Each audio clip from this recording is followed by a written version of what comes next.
Assalamualaikum warahmatullahi wabarakatuh. Hello everyone, my name is Muhammad Aydin Ikwanul Fattah. Today, we'd like to reflect on our journey in understanding TEFL in Indonesia. Our project focused on analyzing learning outcomes, developing objectives, and lesson planning, all essential elements for successful teaching. Let's start with the learning outcomes. These are basically what we want students to achieve by the end of a learning phase, whether it's a knowledge, skills, or attitudes in Indonesia.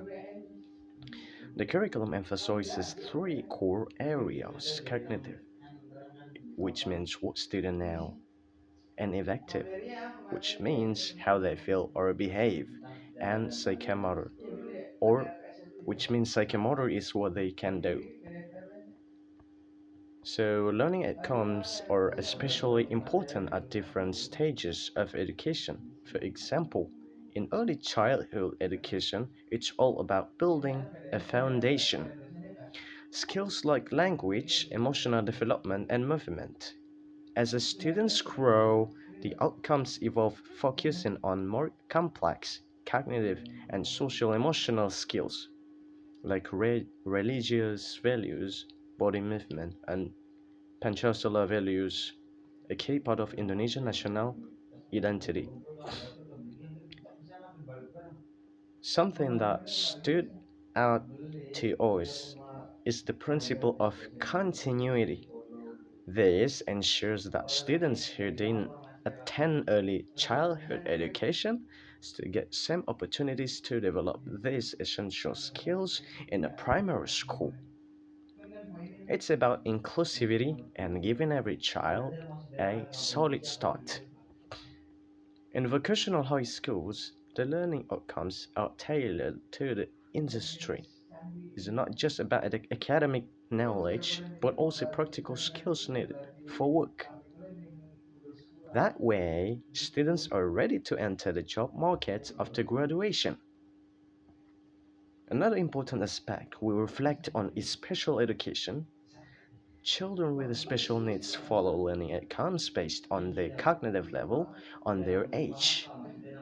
This means that education is truly personalized, ensuring that every student has the chance to learn at their own pace.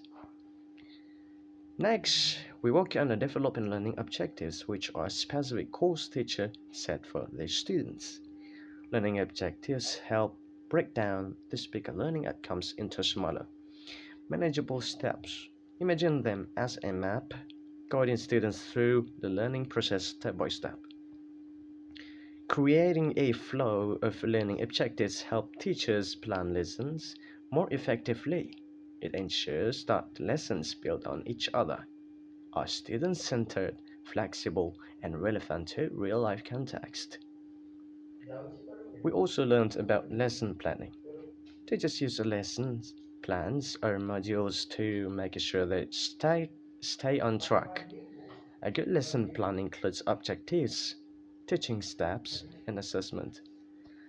These tools are essential for guiding students towards the learning outcomes and keeping the class organized. Finally, assessment is the key to understanding whether their learning objectives are being met. There are different types of assessments: formative, which gives feedback during the learning process, is like a summative, which evaluates at the end, and diagnostic, which identifies students' needs from the start. In conclusion, our project taught us the importance of a structured approach to teaching from clear learning outcomes. The third objective is thoughtful planning to meaningful assessment. It's all about helping students learning in the most effective way possible and cognitive. Thanks for watching. Wassalamualaikum warahmatullahi wabarakatuh.